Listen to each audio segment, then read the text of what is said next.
آمين وعلى آل الطيبين الطاهرين المعصومين المظلومين لا سيما على الإمام المنتظر بقية الله في الأرض روحي وأرواح العالمين لتراب مقدمه الفداء صلوات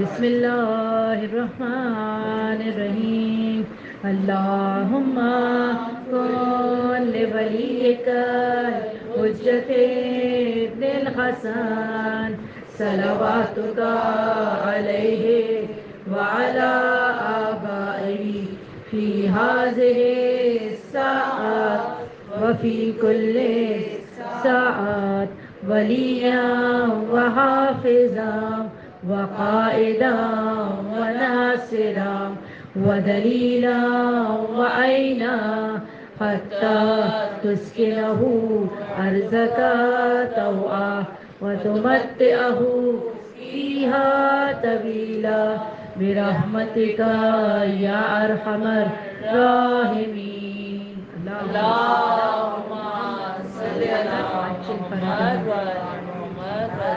اما بعد السلام علیکم ورحمۃ اللہ وبرکاتہ.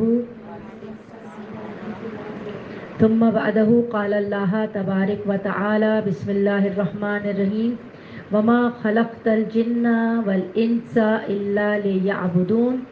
صدق اللہ العلی العظیم. خدا کے بابرکت نام کے ساتھ آغاز کلام ہے. خدا کی مقدس ہستیوں کی بارگاہ میں تسلیت، تعزیت اور درود پیش کرنے جمع ہوئے ہیں. خدا کی نعمتوں پر خداوند عالم کا شکر ادا کرتے ہیں، اور وہ نعمت جو بن مانگے بغیر کسی قیمت کے ہمیں ملی ہے. ہم نے اس کے لیے کوئی قربانی نہیں دی، بلکہ اس کے سبب ہمیں سب کچھ ملتا ہے.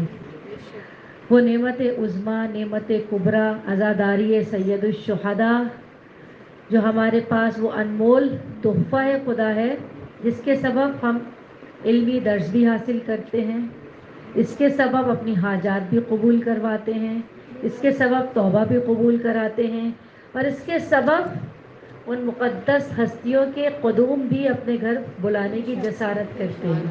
اس کے سبب ہم صحبت معصومین کو بھی حاصل کرتے ہیں، اور حیات زندگی، حیات اخروی، نجات اخروی سب اس کے سبب حاصل کرتے ہیں.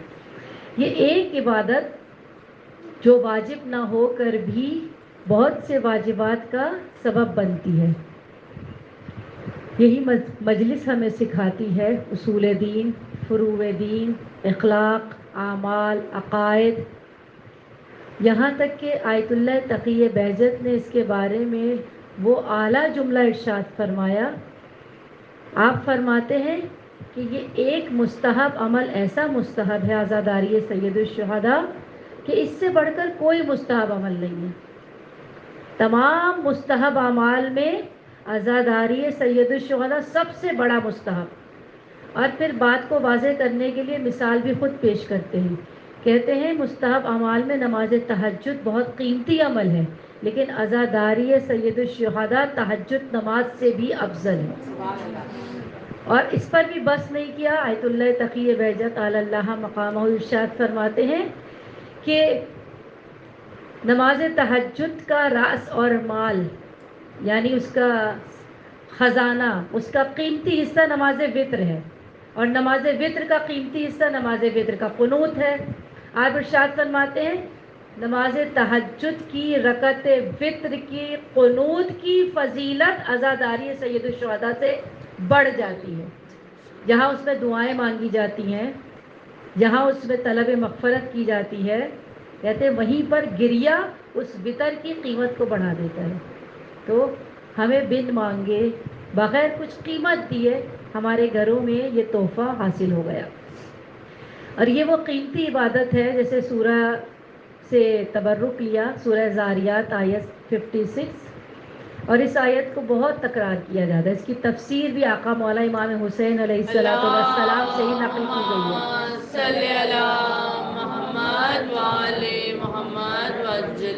کہ یہ آیت، اس کی تفسیر، ویسے تو تمام ائمہ تفاسیر کیا کرتے تھے، لیکن اس آیت کی تفسیر آقا حسین سے منسوب ہے.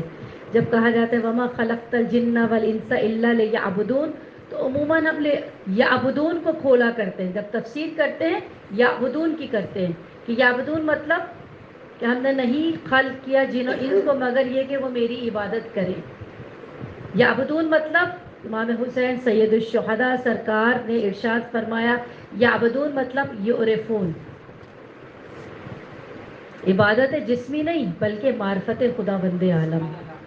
اس کی 3 معنی ہے. ایک تو یہی جسمی عبادت یعبدون، کہ جو کچھ خدا نے عبادت کے عنوان سے واجب کیا سب کرو.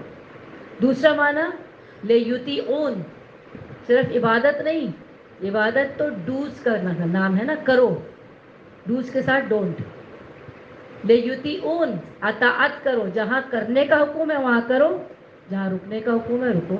ایسا نہ ہو عبادت بھی ہو رہی اور گناہ بھی ہو رہا. تو یہ عبدون کا دوسرا معنی یطیعون، کرو ڈوز، یطیعون ڈونٹس. اور تیسرا جو اس کو قیمتی بنائے گا لیعرفون، تاکہ معرفت خدا بند عالم تک پہنچ جاؤ. عموماً یعبدون کو کھولا جاتا ہے اس آیت کی تفسیر پہ، لیکن آج ہم دوسرے رنگ سے اس کو کھولیں گے. وما خلقت الجن والانس الا لیعبدون، ہم نے جنوں اور انسانوں کو خلق نہیں کیا مگر یہ کہ تینوں کام یاد رکھیے گا، عبادت جسمی بھی، اطاعت رب بھی، اور معرفت خدا بھی. کس کو؟ ذکر عبادت میں پہلے جنوں کا ذکر ہے اور بعد میں انسانوں کا ذکر ہے. یہ ذمہ داری جنوں کو پہلے ملی ہے، انسانوں کو بعد میں ملی ہے. یہ تمام واجبات جنوں کے حصے میں پہلے آئے. زمین کا پہلا مکین انسان نہیں تھا، زمین کا پہلا مکین انسان سے پہلے جن تھے. اچھا، اس کے اندر خدا نے جب مخصوص کیا وما خلقت الجن والانس، اس میں تمام مخلوقات کو شامل کیوں نہیں کیا گیا؟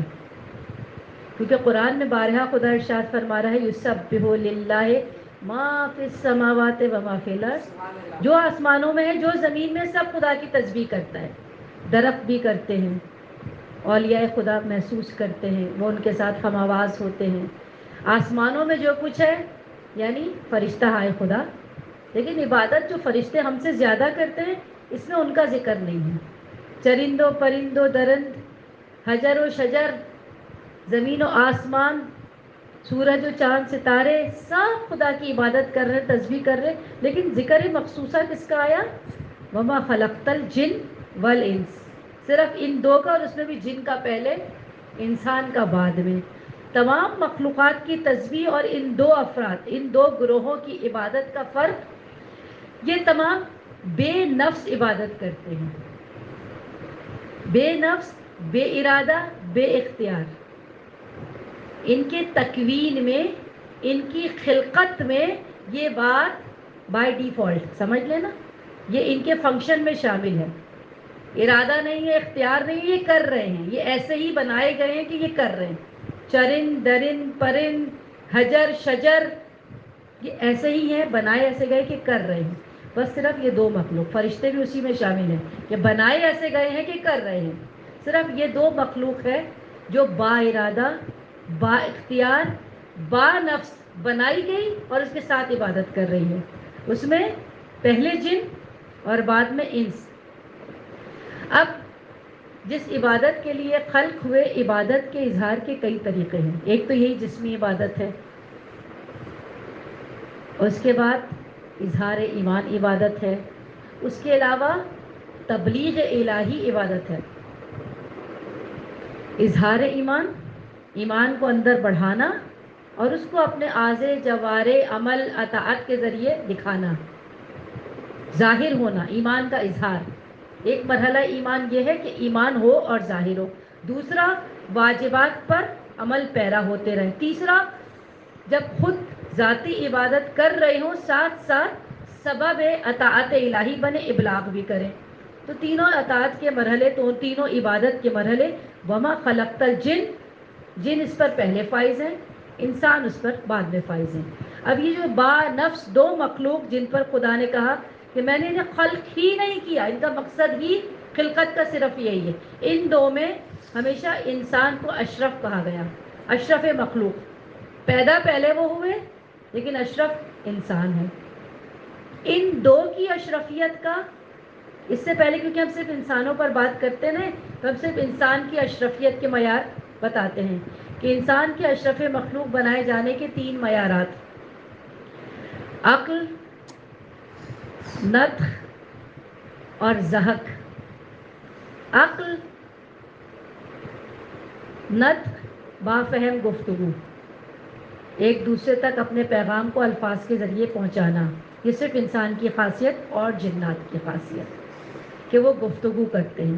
باقی کسی مخلوق کے پاس سگنلز ہیں لیکن با نطق گفتگو کا معیار ان کے پاس نہیں ہے۔ تیسری چیز ضاحک، یعنی ہنسنا، انسان کی افضلیت تیسری چیز ہے اس کا ضاحک، انسان اور جن کی۔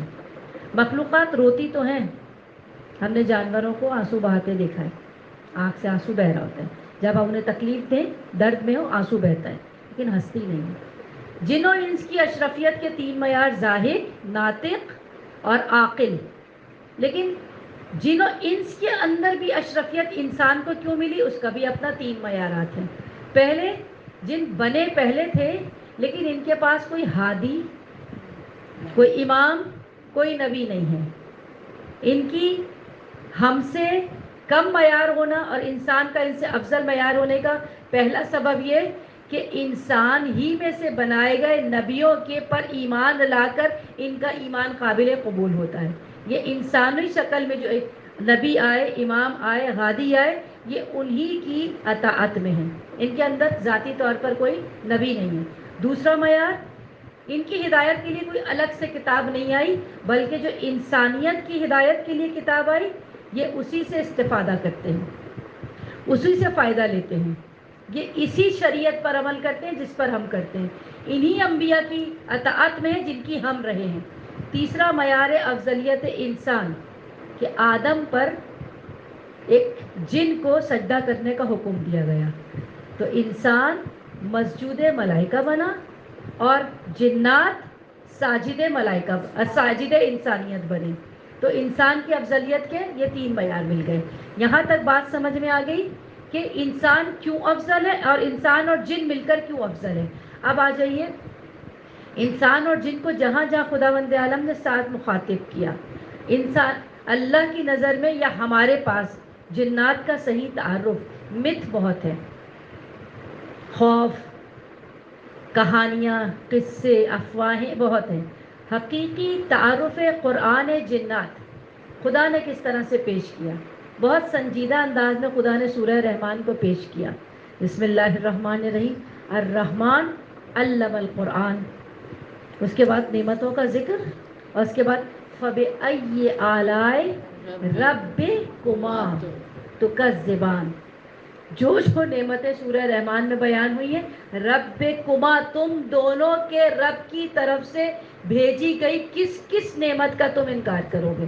تو ہر نعمت کے اندر خدا نے جنات کو مخاطب کیا ہے، الرحمن علم القرآن سے لے کر، تو یہ قرآن جنات کو بھی سکھایا گیا۔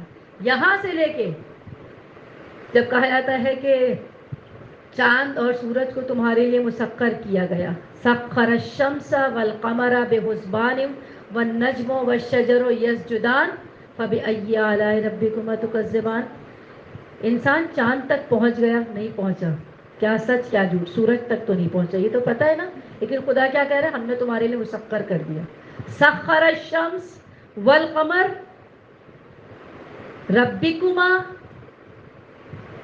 تو یہ کسی کے لیے تو سخر ہو چکا ہے نا، جن کو مخاطب کر کے قرآن پوچھ رہا ہے کس کس نعمت کو جھٹلاؤ گے، تمہارے لیے چاند کو بھی مسخر کیا، سورج کو بھی مسخر کیا، تو سورج تک کوئی پہنچ چکا ہے، مسخر ہو چکا ہے، اور یہ انہی دو میں سے ہوگا جن کو قرآن نے مخاطب کیا ربکما۔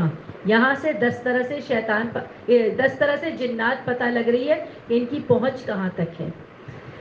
سورہ نمل، سورہ حجر، سورہ فاطر، سورہ جن، سورہ رحمان، ان تمام میں جنات کا بکثرت تذکرہ موجود ہے، یہاں تک کہ سورہ جن جب رسول خدا صلی اللہ علیہ وسلم صلی اللہ محمد وعلی محمد وجل فرجہم اجمعین عکاس کے میلے میں تبلیغ کے لیے شہر طائف بعد وفات جناب ابو طالب گئے۔ مکہ رہنے کے قابل نہیں تھا، جناب ابو طالب کی شہادت ہو چکی ہے، محسن اسلام کی اذیتیں بڑھ گئی ہیں۔ اب مکہ وہ مکہ نہیں رہا جب محسن اسلام چلے گئے۔ اس وقت رسول نے، اس سے پہلے مسلمانوں کو ہجرت کا کہا گیا ہے کہ ہجرت کیجئے، اپنی پناہ ڈھونڈیے۔ اب رسول نے خود اطراف کے شہروں میں تبلیغ کے سفر شروع کیے۔ شہر طائف جہاں عکاس کا سالانہ تجارتی میلہ لگا کرتا تھا، دنیا بھر کی ٹریڈ آتی تھی، دنیا بھر کے تاجر آتے تھے، دنیا بھر کے شعراء، خطیب، ماہرین آیا کرتے تھے۔ ان تمام ماہرین کے درمیان رسول اسلام کی تبلیغ کرنے گئے، قیام کیا، وہاں رہائش کی، تبلیغ کی، لیکن نتیجے میں سر سے پیر تک صرف پتھر کھائے۔ اور جب اس سفر سے تھک ہار کے زخمی ہو کے پلٹے تو ایک باغ میں آرام کی غرض سے قیام کیا۔ آپ کی آواز تلاوت سے صرف پورے طائف میں ایک غلام عداس ایمان لے کر آیا۔ اس باغ کے مالک کا غلام ایک شخص ایمان لے کر آیا، اور جب رات چھا گئی اس عداس نے اجازت دی کہ ابھی مکہ دور ہے، آپ سفر کر کے جائیں گے، قیام کیجیے۔ اور جب رات میں رسول نے عبادت شروع کی، آپ کی آواز قرت سے نصیبین کے مقام کا یا یمن کے مقام کا ایک گروہ جنات پرواز کرتا گزر رہا تھا۔ جب رسول کی آواز تلاوت سنی وہاں پر اتر پڑا، ظاہر کیا، تعارف کرایا۔ اس سے پہلے تک مسلمان جن موجود نہیں تھے۔ آیت اللہ سید علی آغا قاضی، جب ان کا نام آ جائے تو کوئی سند نہیں مانگتا۔ سید علی آغا قاضی بیان کرتے ہیں کہ جنات ہر مذہب کے پیروکار ہوتے ہیں۔ ہندو جنات کا تذکرہ، جتنی مت اور اسٹوریاں ہیں وہ ہندو جنات ہی کی ہیں، جنی جنات، یہ کیا وہ کیا وہ کیا، بنگال کا جادو، یہ سب جنات کی کارستانیاں۔ تو لا دین جنات بھی ہیں، ایتھیسٹ، یہ سید علی آغا قاضی نتیجہ دے رہے ہیں۔ لا دین بھی ہیں، دین پر پیروکار بھی ہیں، ہر دین کے، عیسائی بھی ہیں، یہودی بھی ہیں، ہندو بھی ہیں، مسلمان بھی ہیں، مسلمان میں مومن اور غیر مومن بھی ہیں، شیعہ اور غیر شیعہ بھی ہیں، ہر طرح کے جنات۔ اس سے پہلے، اس واقعے سے پہلے جب رسول طائف سے واپس پلٹ رہے ہیں، ابھی تک جنات اسلام لے کر نہیں آئے ہیں۔ جو درست اسلام ہے، جس طرح صحیح اسلام یہودیوں نے اپنی خرافات سے خراب کیا، عیسائیوں نے اپنی خرافات سے خراب کیا، اسی طرح جب انسانوں کے لیے خراب ہوا، جنات کے لیے بھی۔ ورنہ ان کی تعلیمات جو اس زمانے کے نبیوں کی تھی، ان جنات کے لیے بھی کی تھی۔ جناب سلمان نبی خدا جنات پہ حکومت کیا کرتے تھے۔ افریت ان کے پاس وہ جن موجود تھا جس نے ملکہ سبا کے بلقیس کے تخت کو لانے کے لیے کہا تھا، یہ بھی قرآن کی آیت ہے، کہ ابھی آپ اپنے مقام سے کھڑے بھی نہیں ہوں گے کہ میں وہ میلوں دور کا تخت لا کر یہاں دے دوں گا۔ تو ہر مذہب پر جنات موجود تھے۔ پہلی مرتبہ صحیح اسلام طائف کے سفر میں جب رسول رات کو عبادت کر رہے ہیں، ان کا گروہ گزرا، آواز تلاوت سنی، رک گئے اور کہا کہ آپ ہمیں دین اسلام کی تعلیم دیجیے، اپنا تعارف کرایا۔ اس وقت رسول نے انتظار کیا۔ سورہ جن 28 آیات والی مکی صورت اس مقام پر رسول پر نازل ہوئی کہ یہ جنات کی تعلیم کے لیے نازل کی گئی تھی، اور اس 28 آیات میں سے 19 آیات صرف جنوں پر بات کر رہی ہیں۔ تو یہ کوئی ایک خیالی تصور نہیں ہے، ایک حقیقت ہے، قرآنی حقیقت ہے ان کا وجود۔ اب وجود کے بارے میں تفصیلات، ان کی خلقت، سورہ آ گیا کہ وَخَلَقْتَ الْجَانَّ مِن مَارِجٍ مِّن نَارٍ، سورہ رحمان کی آیت ہے۔ وَخَلَقَ الْجَانَّ مِن مَارِجٍ مِّن نَارٍ، یہ جب آگ بھڑکتی ہے، اس بھڑکی ہوئی آگ میں سے کبھی کبھی ایک شعلہ ٹوٹ کے اونچا اڑتا ہوا دکھتا ہے۔ ایک بھڑکی ہوئی آگ ہوتی ہے، اس کے اوپر جب لہرایا ہوا ایک الگ سے سایہ اوپر اٹھتا ہے، کہتے ہیں میں نے اسے آگ کے اس بھڑکتے ہوئے اٹھتے ہوئے شعلے سے جنات کو خلق کیا.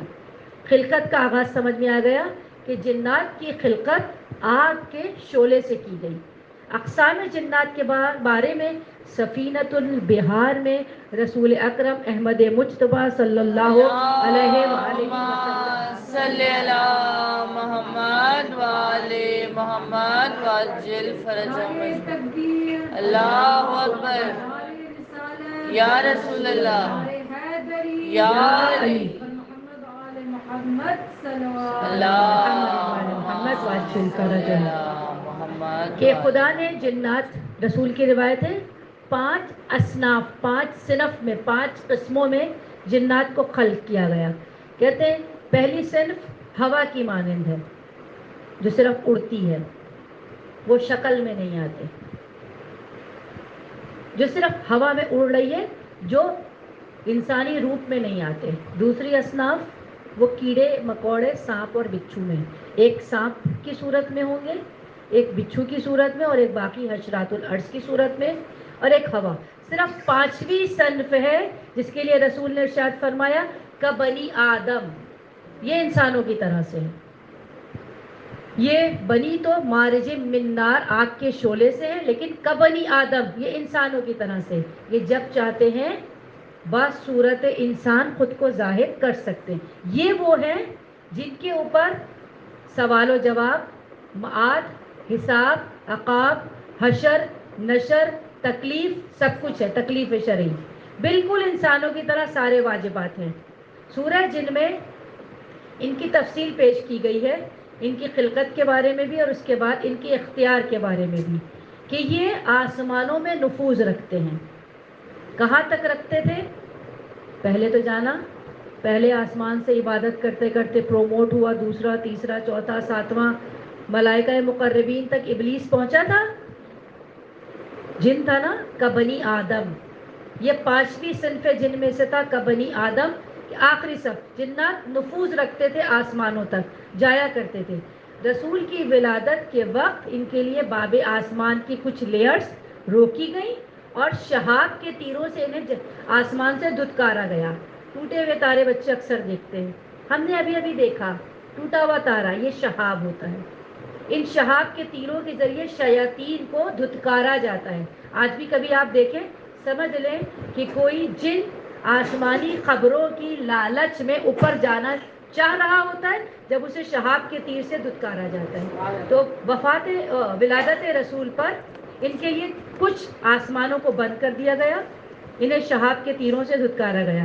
اب یہ خبروں کی تلاش میں جب آسمان دنیا پر ملائک آ جاتے ہیں کسی خبر لینے، تو یہ ان ملائک سے خبریں وصول کرنے جاتے ہیں.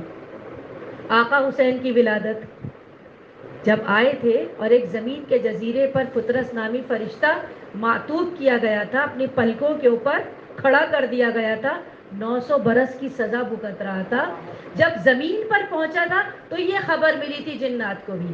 اب آسمانوں میں ان کا راستہ بند ہے، لیکن جب فرشتے آسمان زمین تک آ جاتے ہیں تو یہ وہاں سے خبریں لیتے ہیں. ان کا اختیار، یہ نفوذ رکھتے ہیں. ان کا دوسرا اختیار، یہ انسان کے اندر نفوذ رکھتے ہیں. یہ سب سورہ جن ہے، یہ مت نہیں ہے، یہ سورہ جن ہے.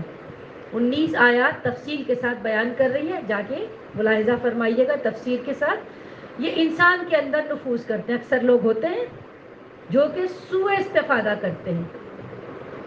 سوء استفادہ جنات کا ایک تعارف یہ بھی ہے کہ نہ صرف یہ کہ یہ پینیٹریٹ کرتے ہیں، اندر قبضہ کرتے ہیں، اندر نفوذ کرتے ہیں، بلکہ کیونکہ خدا نے انسان کو اشرف بنایا، جنات کو ان کے زیر تحت، کبھی کبھی انسان ان کے اوپر تسلط حاصل کر لیتا ہے. اور جھوٹے پیر بہت ہیں آج کل. اصلی شاذ و نادر ہی ہوں گے، اور جو ہوں گے وہ کبھی یہ تعویذ گنڈے عامل نہیں ہوں گے. وہ جو ہوں گے وہ عزادار امام حسین ہوں گے، صرف خبریں دیا کریں گے کہ یہ خبر ملی ہے، یہ خبر ملی ہے. وہ گنڈے تعویذ پیر نہیں بنیں گے، عامل نہیں ہوں گے. لیکن جنات انسان کے قبضے میں بھی آتے ہیں. تیسرے ان کا تعارف یہ ہے کہ آسمان میں نفوذ کرتے ہیں، انسان میں نفوذ کرتے ہیں، اور انسان ان پر دسترس پا سکتا ہے. ان کی طاقت انسان کی نسبت بہت بڑی ہوئی ہے. جو افریت کے لیے کہا گیا تھا نا، افریت نے اگر آپ چاہیں تو کھڑے ہونے سے پہلے میں تخت لا دوں، ان کی طاقت بہت بڑی ہے۔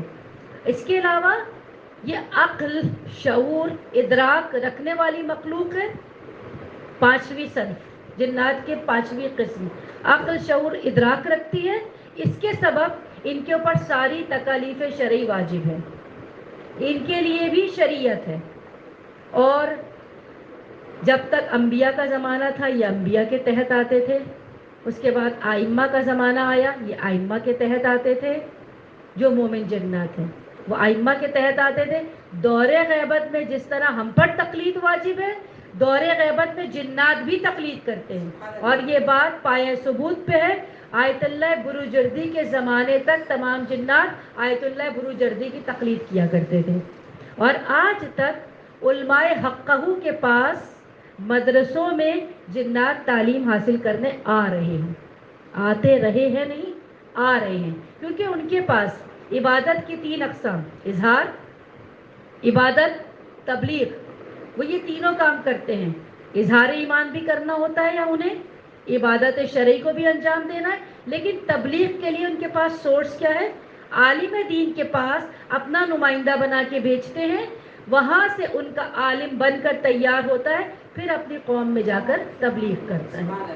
اور ایسے علماء بکثرت آج کے زمانے میں موجود ہیں، جن کے مدرسوں میں لاہور شہر میں ایک بڑی تعداد جنات کی موجود کسب علم کر رہی ہے۔ نعرہ حیدری، حیدری، حیدری، عظمت امیر المؤمنین علی ابن ابی طالب بلند ترین ہدیہ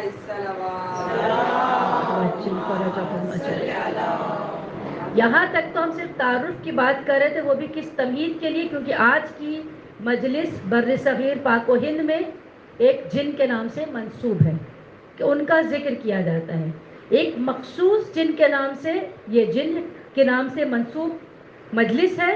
لیکن اگر اس نام کو مخصوص نہ کیا جائے، مستند کتابوں میں جنات کی کربلا میں حاضری، جنات کی مدینے میں نواسہ رسول کے رخصت کے وقت حاضری متفق علیہ ہے۔ جہاں سے آ کر بعد میں دو رائے پیدا ہوتی ہے، وہ ایک مخصوص شخص کے لیے، کیا یہی مخصوص شخص ہے یا یہ کہ بغیر مخصوص شخص کے؟ پہلے تو مستند کتابوں کا ذکر کر دیں جو تائید کرتی ہیں کہ کربلا میں بھی اور مدینے میں بھی شیخ مفید علیہ الرحمہ نے اور ان سے محمد بن ابی طالب کے ذریعے چھٹے مولا امام جعفر صادق علیہ الصلوۃ والسلام کی روایت کو نقل کیا گیا ہے۔ بحار الانوار میں علامہ مجلسی نے، احسن المقال میں عباس قمی نے اس روایت کو نقل کیا۔ جب مولا مدینہ چھوڑنا چاہتے تھے اور سب روک رہے تھے اور مولا نے قصد حتمی کر لیا تھا، اس وقت آسمان سے فرشتے نازل ہوئے، سب سنتے نازل ہوئے، 4000 فرشتوں کی فوج، 1000 منصور نامی فرشتہ، 1000 ناصر نامی فرشتے کے ساتھ، 1000 جبرائیل امین کے ساتھ، 1000 میکائیل کے ساتھ، 4000 فرشتے سے لے کے اس سے زیادہ کی تعداد ذکر ہوتی ہے، کم از کم تعداد 4000 فرشتے مدینے میں نازل ہوئے۔ وہی 4000 فرشتے جب مدینے میں نواسہ رسول نے کہا میری وعدہ گاہ کربلا ہے، انہوں نے آ کے کہا کہ ہم آپ کی جد رسول خدا، آپ کے بابا مولائے کائنات کی نصرت کے لیے خدا کی طرف سے بارہا جنگوں میں بھیجے گئے ہیں، ہم بار بار آئے ہیں۔ جنگ بدر فرشتوں کے ساتھ لڑی گئی تھی نا، نظر آنے والی مخلوق سے زیادہ نہ نظر آنے والی مخلوق تھی، کہا ہم بار بار آئے ہیں، کہا لیکن کہا یہ میری جنگ ہے، میں لڑوں گا، میری وعدہ کربلا ہے، کربلا میں حاضری دینا۔ تو یہ فرشتے بھی روز عاشور 61 ہجری وقت عصر کربلا میں نازل ہوئے۔ مستند کتابوں کی چھٹے مولا سے، دیگر ائمہ سے روایت موجود ہے کہ جب وہ نازل ہوئے اپنی مدد کی پیشکش کی، مولا نے کہا یہ میری جنگ ہے، خدا مجھے ایسا کرتا چاہتا ہے دیکھے یہ میں دکھاؤں گا۔ وہ فرشتے پھر واپس نہیں پلٹے اور آج تک کربلا میں حرم امام پر زائرین کی خدمت طواف روضہ کر رہے ہیں۔ اور ان 4000 کے علاوہ، جو 4000 ان کے علاوہ روز صبح شام فرشتوں کی ڈیوٹی تبدیل ہوتی ہے۔ رات کے فرشتے اذان کے وقت آسمان سے اترتے ہیں روضہ نواسہ رسول پر، اور صبح کے فرشتے، ایک فرشتوں کا گروہ واپس اٹھتا ہے اور دن کے فرشتے اس وقت نازل ہوتے ہیں، ایک اوپر جا رہا ہوتا تھا ایک نیچے کا، اس دن سے آج تک سلسلہ جاری ہے، آج تک کسی فرشتے کو دوسرا موقع نہیں ملا نازل ہونے کا۔ اتنے زائرین امام حسین فرشتوں کی صورت میں ہیں، اور اتنے ہیں جو ابھی تک باری کے منتظر ہیں۔ تو یہ تو وہ فرشتوں، مولا حسین بلند ترین ہدیہ الصلوات، اللہم صلی علی محمد وآل محمد، ناصرین مولا حسین علیہ السلام صلوات، اللہم صلی علی محمد وآل محمد وعجل۔ اس کے علاوہ انہی دونوں کتابوں میں، علامہ مجلسی کی بہار میں اور شیخ عباس قمی کی احسن المقال میں، ان دو کا میں نے ذکر کیا۔ نفس المحموم میں، نفس المحموم کی روایت میں نے آنکھ سے نہیں دیکھی، کتاب سے حوالہ لیا ہے، لیکن ان دو کتابوں میں نے روایتیں خود دیکھی ہیں کہ کربلا کے میدان میں جب بنی اسد آئیں گے تدفین کرنے، اس سے پہلے تک لاشہائے مطہرات کی حفاظت جنات کر رہے تھے، اور جب بنی اسد رات کو خوف کے عالم میں آتے تھے، ابھی خوف اتنا تھا کہیں عمر سعد کی لشکر واپس نہ آ جائے، وصیت دفن پر عمل کرنا ہے، 11 کو قافلہ چلا گیا لیکن ابھی خوف ہے، تو جب آتے تھے تو ایک زمیندار روایت کرتا ہے کہ ہاتھوں میں مشل ہوتی تھی اور رونے گریہ کی آوازیں ہوتی تھی، اور اطراف میں طواف جست ہائے مطہرات ہوتا تھا، جنگل سے ایک شیر آتا تھا، اپنے دونوں پنجے آقا کے ساتھ رکھ کے گردن اپنے پیشانی کو ان کے پاس رگڑ کے گریہ کیا کرتا تھا حفاظت کا۔ پہلے دن دوسرے دن جب میرا خوف تھوڑا کم ہوا، میں قریب گیا،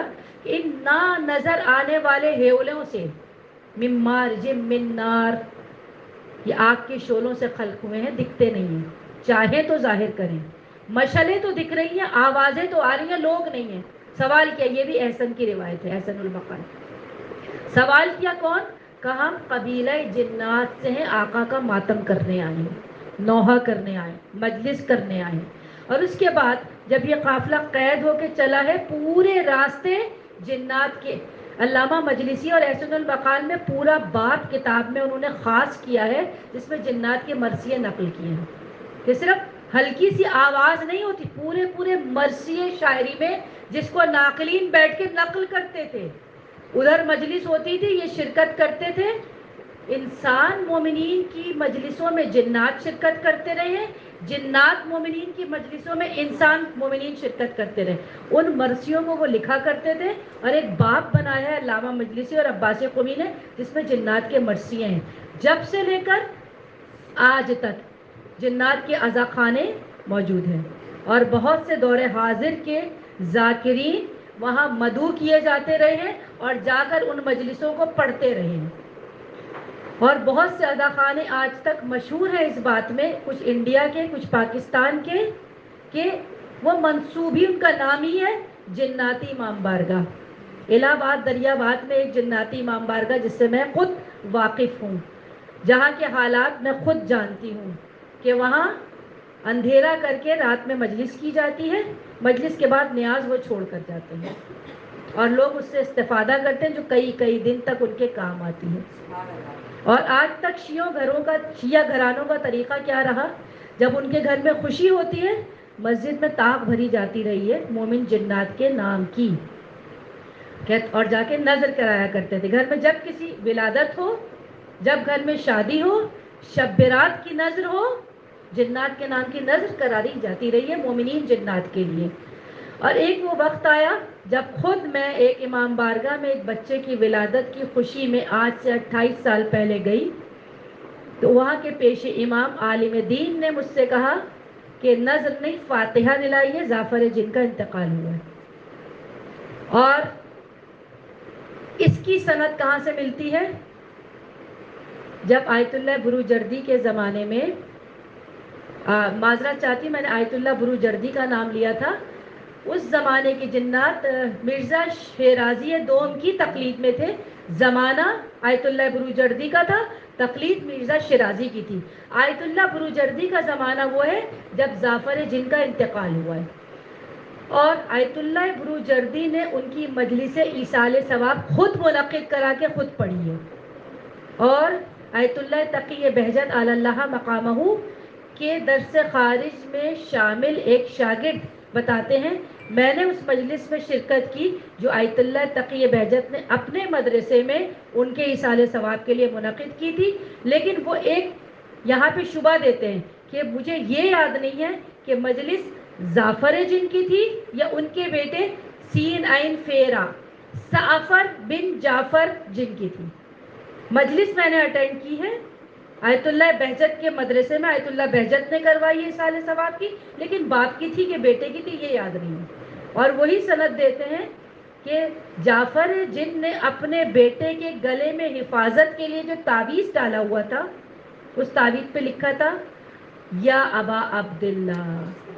یہ ابا عبداللہ جو سفینہ نجات ہے نا, یہ صرف انسانوں کے لیے نہیں ہے, یہ جنات کے بھی سفینہ نجات ہے.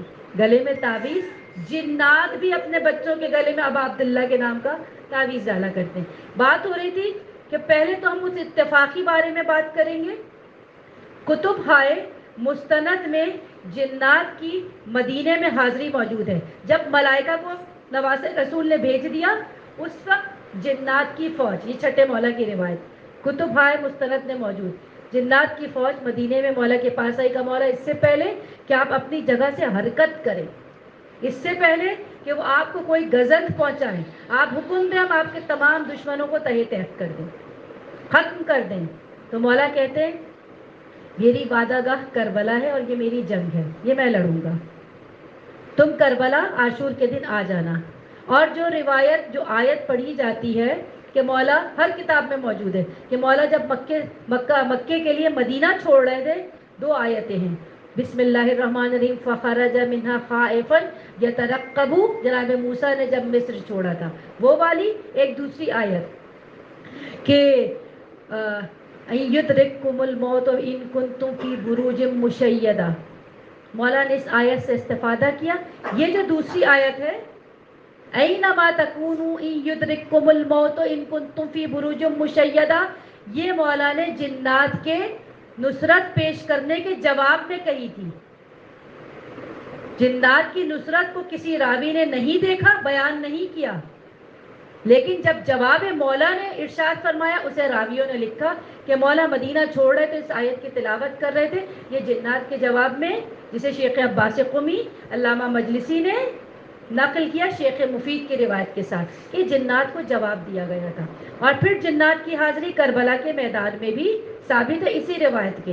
ہاں اب وہ ایک مشخص شخص ہے, یہاں پر اختلاف ہے کہ یہ جو تفصیلی ایک کہانی بتائی جاتی ہے کہ ایک تاجر تھا اور وہ سفر تجارت دریا میں جا رہا تھا اور اس کی کشتی ٹوٹ گئی, سامان بکھر گیا, ایک تختے پر تنہا رہ گیا, بے ہوش ہو گیا, آنکھ کھلی تو ایک ساحل پر تھا, پیچھے صحرا آگے سمندر, کوئی زی رو نہیں. تھوڑا چلا پھرا تو دیکھا ایک بزرگ ایک ہیبت ناک صرف رو رہا ہے, سر جھکا ہوا ہے رو رہا ہے. جب اس کا خوف کم ہوا پیچھا کرتے کرتے جب گیا دیکھا زمین پر نام حسین لکھتا ہے اور روتا ہے. اور جب حسین نام دیکھا اطمینان ہوا, تعارف حاصل کیا تو اس نے بتایا میں جعفر جن ہوں, واقعہ کربلا کا عینی شاہد. بس اختلاف کہاں سے شروع ہوا اور اس کی وجہ کیا اختلاف کی, اس شخصیت کے بارے میں اعتراض نہیں کیونکہ دوسری سند موجود ہے. لیکن جس نے اس کو واقعے کو اپنی کتاب میں پہلی مرتبہ نقل کیا ملا وائز کاشفی. ملا وائز کاشفی ایک مشکوک شخصیت ہیں بڑے علماء کی نظر میں. مشکوک کس اعتبار سے, آیت اللہ مرتضیٰ مطہری نے گرگٹ سے وہ شابہت دیتے ہیں, گرگٹ رنگ بدلنے والا, کہتے ہیں یہ سبزوار میں رہتے تھے جہاں شیعوں کی اکثریت تھی, عالم دین تھے, پڑھی لکھی شخصیت تھے, لیکن اپنا ظاہر بدلتے تھے. جب شیعوں میں جاتے تھے ایام غزا 2.25 مہینے خوب مجلسیں پڑھتے تھے, اور جب دیکھتے تھے جیسی چیز پسند کی جا رہی ہے ویسی چیز جوڑ کے پڑھتے تھے. کتاب روضۃ الشہداء انہوں نے مصائب سید الشہداء کے متعلق لکھی جس میں گڑی ہوئی روایات کا اضافہ کیا گیا, کیونکہ جس شخص کا جھوٹ ثابت ہو جائے اس کا سچ بھی جھوٹ لگنے لگتا, تو یہ مشکوک ہو گئی. اسی طرح ایک وہ عالم دین ہے جنہوں نے آداب اہل منبر نامی کتاب لکھی، ملا نوری، وہ بھی ان کے بارے میں یہ لکھتے ہیں کیونکہ جعفر جن کی روایت کو تفصیل کے ساتھ سب سے پہلے ملا وائز کاشفی نے اپنی کتاب میں نقل کیا، اس کے بعد دوسری کتابوں میں ایران کے لائبریری میں وہ کتاب جو پہلی کتاب ہے جس میں اس واقعے کو لکھا گیا. یعنی شک کس بارے میں؟ یہ جو واقعہ ہے کشتی ٹوٹی اور یہ اور وہ ایک کہانی بنائی گئی، کا مشکوک شخصیت کے سبب سے کہانی آئی تو وہ کہانی مشکوک ہو گئی ہے، لیکن اس کا ایک راوی نہیں ہے. ایک تو ملا وائز کاشفی، اس کی ایک دوسری سند بھی ہے اس کہانی کی، اس تفصیل کی کہ جعفر جن تو ہیں، یہ تو طے شدہ بات ہے کہ کربلا بھی آئے، مدینے میں بھی آئے، بعد میں حرم کے ساتھ ساتھ شام تک بھی گئے، بعد میں مدینہ بھی آئے. شام غریبہ کی جتنی روایات پڑھی جاتی ہیں، آج مصائب میں انشاءاللہ ان میں سے کچھ ذکر ہوگی، کتابوں میں ملتی ہیں کہ سکینہ اپنے بابا کے لاشے پہ قدموں میں لپٹی، شام غریبہ پانی آیا اور امام سجاد نے ایسے دکھایا. بہت سارے واقعات ہیں کتابوں میں نہیں ملتے نا. یہ وہ روایات ہیں جو مرثیوں کے ذریعے آئی ہیں، ایک علماء کے ذریعے آئی ہے، ایک مرثیہ گو شاعروں کے ذریعے آئی ہیں. جو مرثیہ گو شاعروں کے ذریعے آئی ہیں ان کا راس، ان کا ماخذ میر انیس ہیں. میر انیس کون ہے؟ یہ خود عالم دین تھے، لکھنؤ کی جامع مسجد میں بچوں کو دین کی تعلیم دیا کرتے تھے اور عاشق حسین تھے، باعمل عالم شاعر تھے، سارا دن درس و تدریس کرتے تھے اور تنہائی میں بیٹھ کے مرثیے لکھتے تھے. ان عالم دین کے پاس ایک مرتبہ ایک بچہ آیا تھا، میری ماں آپ سے ملاقات چاہتی ہے. اس کی خواہش پر جب مسجد سے جامع مسجد سے باہر نکلے، دیکھا ایک نقاب پوش بہت با ہیبت با جلال با پردہ خاتون ہے. کہتی ہے میری منت تھی خدا بیٹا دے گا تو عالم دین بناؤں گی، آپ کے پاس لائی ہوں، اس کو عالم دین بنا دیں، قبول کریں. کہا بٹھا دو. اور اس بچے نے جب علم دین ان کے پاس حاصل کرنا شروع کیا تو میر انیس اس کے علم سے حیران، اس کی ذہانت، اس کی فطانت، اس کی باتیں حیران کیا کرتی تھی. بہت تیزی کے ساتھ علم دین حاصل کر رہا تھا، اس کی کیپیسٹی بہت زیادہ تھی. ایک مرتبہ اپنے استاد محترم سے پوچھا بہت آج فکر مند دکھ رہے ہیں، بہت پریشان ہیں. کہا زوجہ محترمہ شدید علیل ہے، اور اس زمانے میں ہربل علاج ہوتا تھا، آج کی والی دوائیں نہیں تھی. کہا طبیب نے بہت دور دراز میلوں دور ایک بوٹی کا پتہ دیا جس سے میری زوجہ کا علاج ہوگا، بہت دور ہے، سفر بڑا دور کا ہے. کہا کس بات کا؟ آپ مجھے اجازت دیں میں آپ کو بوٹی لا کے دیتا ہوں. کہا کہ بہت میلوں دور ہے. کہا بس آپ مجھ پر چھوڑیں، مجھے اجازت دیں. کہتے ہیں گیا 2 منٹ میں ایک بوٹی لا کے دی. کہا حیران. کہا آپ اس کی فکر نہ کریں، جائیں اپنی زوجہ کا علاج کریں. طبیب سے تصدیق کرائی، یہی بوٹی. طبیب حیران، یہ تو اتنی میلوں دور تھا، کیسے اتنی جلدی؟ کہا بس مل گئی ہے، علاج ہوا، زوجہ ٹھیک ہو گئی. زوجہ تو ٹھیک ہو گئی، وہ فکر دماغ میں تھی اتنی جلدی کیسے آئی. بچے سے بلا کے پوچھا آپ اتنی جلدی اتنی دور کی بوٹی کیسے لائے؟ اور استاد محترم سن لیا تو آپ مجھے چھوڑ دیں گے، پڑھائیں گے نہیں. کہا نہیں میں تو بچوں کو پڑھاتا ہوں، کیوں چھوڑوں گا. کہا وعدہ کریں کہ نہیں چھوڑیں گے. وعدہ لے لیا. پھر بتایا میں قبیلہ جن سے ہوں، آپ کے پاس قصب علم کے لیے میری ماں نے منت پوری کرنے بھیجا ہے، عالم بنانے بھیجا ہے، تبلیغ کرے گا جا کر، جب عالم بن جائے گا تبلیغ کرے گا. میری ماں نے بھیجا. کہا قبیلہ جن سے ہو، پھر میرا ایک کام کر دو. کہا کیا کام؟ کہا میں نے تمہارے قبیلے کے ایک جن کا ذکر سنا ہے، اس سے ملاقات کرا دو. کہا ہاں میں جعفر جن ہی کے قبیلے سے ہوں. مومن، وہ بھی مومن یہ بھی مومن. کہا میں جعفر جن کے قبیلے سے ہوں. کہا میری ملاقات کرا دو. کہا وہ کسی سے نہیں، بہت ضعیف ہو چکے ہیں، ملاقات نہیں کرتے. کہا لیکن اب میری استادی کی اجرت یہ ہے کہ تم ملاقات طے کراؤ، جا کر انہیں واسطہ دو، جن کے آپ ماننے والے اور جن کے آپ عزادار ہیں ان کے حق کا واسطہ میرے استاد سے ملاقات کیجئے. 1-2 دفعہ انکار کیا جعفر جن نے. اس کے بعد ملاقات ایک جنگل میں شب جمعہ طے ہوئی. یہ ملاقات کو پہنچے اور وہی حال ہے، بھویں دراز، بال دراز، چہرہ ضعیف، جھکے ہوئے، شدید گریہ کی عالم میں. اور کہتے تھے میں جانتا ہوں تم مجھ سے یہی سوال کرو گے کہ جو دیکھا ہے وہ سنا دو. اور میں اسی لیے انکار کر رہا تھا کہ جب میں اس واقعے کو بیان کرتا ہوں میرے آنکھوں کے سامنے آ جاتا ہے اور میں حمل نہیں کر پاتا. بس اتنا سننا جب میں نے یہاں تک سنا میری توجہ چلی گئی. جعفر جن تم تو کم بیان کرتے ہو, کم آنکھوں میں منظر آتا ہے. ایک میرا مولا وارث حسین جو دن میں 2 مرتبہ کربلا کے منظر پر نظر کرتا ہے, وہ کیسے برداشت کرتا ہے؟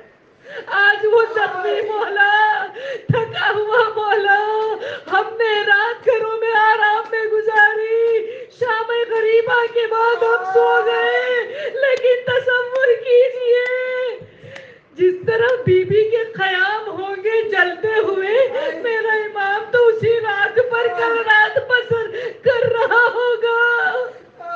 وہ تمام روایات جعفر جن نے میر انیس کے لیے بیان کی, اور میر انیس کے مرثیہ میں وہ باتیں آتی چلی گئی, وہ حال بیان ہوا جو آنکھوں سے جعفر نے دیکھا تھا. کون سی روایات موجود ہیں؟ کل آپ نے شہادت تک سن لیا, شام غریبہ کا پرسہ دے دیا. کچھ مناظر شام غریبہ جو کتابوں میں نہیں مرثیوں میں ملے ہیں, کون سے ہیں؟ جب 2 بچے نہیں ملے یہ تو پتہ ہے, 2 نہیں 2 سے زیادہ بچے, درجنوں بچے خیام امام حسینی میں موجود نہیں تھے. وہ کہاں گئے؟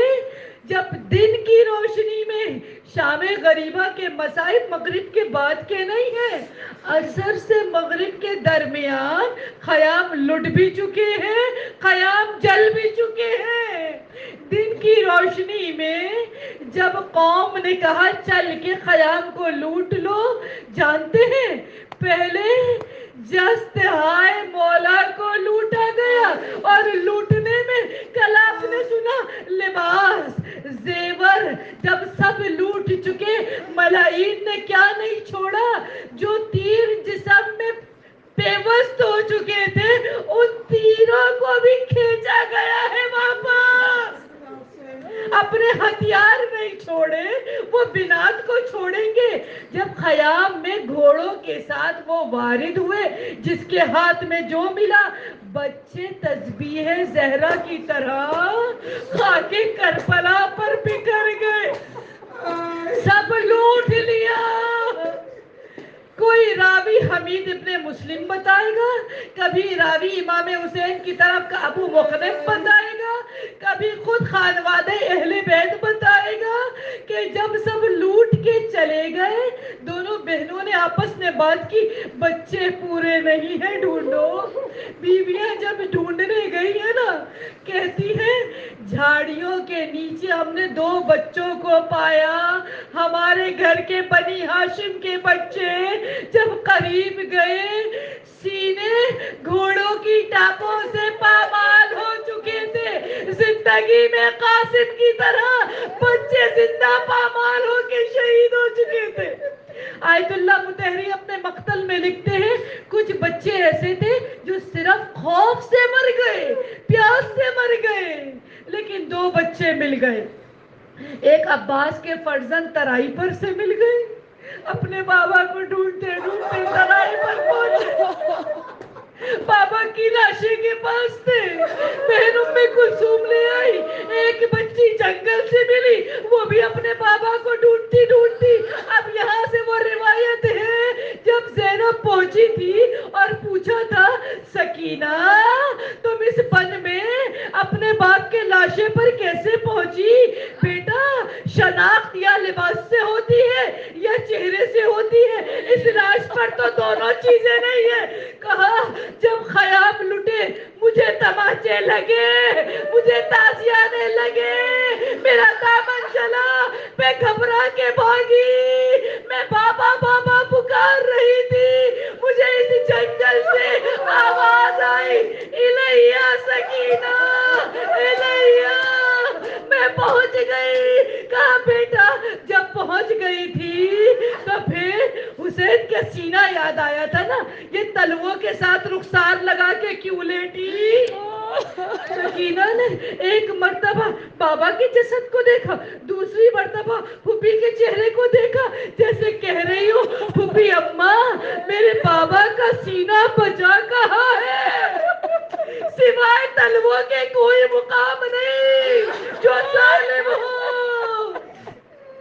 لے کر آ گئی ہے سکینہ کو.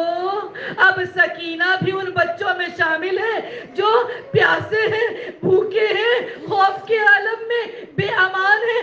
سامنے سے مشعلیں آئی ہیں, حر کی زوجہ کچھ کھانا پانی لائی ہے, اور بی بی نے غش میں لیٹی سکینہ کو اٹھایا. سکینہ بیٹا پانی آ گیا. سکینہ نے پانی کا نام سنا اور گھبرا کے دیکھنا شروع کیا. کہاں ہے میرے چچا عباس؟ پھوپھی اماں آپ نے کہا پانی آ گیا, میرا چچا کہاں ہے؟ کہا بیٹا پانی آیا ہے, چچا نہیں آئے. سکینہ بیٹھ گئی. پھوپھی اماں اب چچا نہ رہے تو پانی کا کام. کہا سکینہ بیٹا پانی پی لیجئے. پوچھا پھوپھی اماں آپ نے پی لیا؟ کہا بچوں پہلے چھوٹوں کو پلاتے ہیں پھر بڑے پیتے ہیں, آپ پی لیجئے. سکینہ نے ہاتھ میں جام پکڑا, تیزی سے خیمے کے پیچھے کی طرف جانا چاہا. کہا سکینہ کہاں چلی؟ کہا پھوپھی اماں آپ نے تو کہا پہلے چھوٹے پیتے ہیں پھر علی اصغر, مجھ سے زیادہ پیاسا, مجھ سے زیادہ چھوٹا. پھوپھی اماں نے دلاسا دیا, پانی پلا دیا, سب پی رہی ہے, زینب نہیں پی تھی. ایسے میں سید سجاد اصرار کرتے, کہتی ہے میرا عباس بازو کٹا گیا, میرا اصغر پیاسا چلا گیا, میرا اکبر آپ کا سوال لایا محروم چلا گیا, اب زینب پی کر کیا کرے. اس مقام پر مولا سجاد نے دکھانا شروع کیا.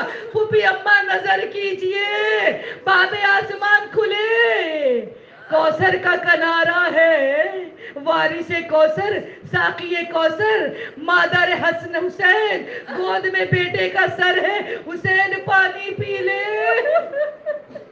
اور حسین کہتے ہیں جب تک بہن نہیں پیے گی حسین نہیں پیے گا. زینب نے جام پکڑ لیا, لاؤ بیٹا دے دو.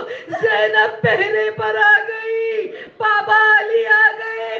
کتابوں میں نہیں ہے, مرثیوں میں میر انیس کے موجود ہے. زینب پوچھ رہی ہے آنے والے اب کچھ نہیں بچا, کیا لوٹنے آیا ہے؟ آنے والا نہیں رک رہا اور قریب آیا. کہا خبردار, ٹوٹا نیزہ ہاتھ میں ہے, علی کی بیٹی جلال میں, خبردار تھک کے ابھی ابھی میرے بچے سوئے ہیں, مزید آگے نہ بڑھنا, میں علی کی بیٹی ہوں. آنے والے نے چہرے سے نقاب کو پلٹا. زینب تھکی بھی تو بھی آرام کر لے, تیرا بابا پھیرا دے گا. جب زینب نے کہا باپ کے قدموں سے لپٹ کر اب آئے ہو بابا, جب لٹ گیا پردیس میں اماں کا بھرا کر, اب آئے ہو بابا, یہ مرثیوں میں ملے گا. اگلی روایت پھر مرثیوں میں ملے گی. زینب بھی تھکی آ رہی, باپ کے اطمینان سے خیمے کے اندر, جلے ہوئے خیمے کے اندر آ کے بیٹھ گئی. بیویاں تھکی ہوئی آنکھ لگ چکی ہے. زینب بھائی کی وصیت پر عمل کر رہی ہے. زینب مجھے تہجد میں نہ بھولنا. زینب مصلے پر آ چکی ہے, سجاد سجدہ شکر میں ہے. ایسے میں زینب نے ایک بی بی کی سسکیوں کی, ہچکیوں کی, گریے کی آواز سنی. زینب مصلے سے فارغ ہوئی, مڑ کے دیکھا بھابھی ام رباب رو رہی ہے. کہا بھابھی اب رونے کا کیا سبب ہے؟ ابھی ابھی تو آپ نے آرام کیا تھا, اس وقت کیوں روئی؟ جانتی ہے ماں ام رباب کیا کہے گی؟ شہزادی شیر خوار کی ماں ہونا, 3 دن سے بھوکی پیاسی تھی, شیر خشک ہو گیا تھا. بھابھی شہزادی آپ کے حکم پر جب میں نے پانی پیا مجھے شیر آ گیا. بی بی اب شیر ہے, بے شیر نہ رہا.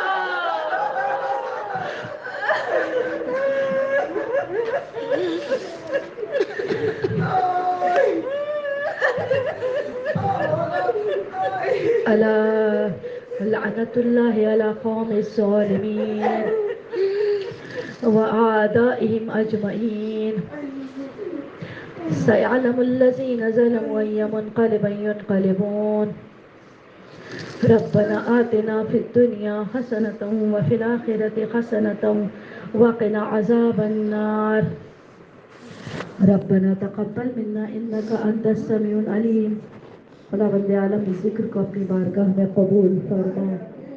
خداوند عالم غم حسین کے علاوہ کوئی غم نہ دینا. خدا اس مختصر سے پرسے کو قلب سیدہ قلب وارث عزا امام زمان کے لیے باعث تسکین بنا. خداوند عالم حاجتیں قبول ہوں، پریشانیاں دور ہوں، رزق میں برکت ہو، خالی گودیں آباد ہوں، قرضے ادا ہوں، بچے دین و دنیا اور آخرت میں کامیاب ہوں، نیک گھر نیک بر پائیں. خداوند عالم پرچم اسلام کو سربلندی عنایت فرما. مراجعین، ذاکرین، علماء، ماتمی، عزادار سب کی حفاظت فرما.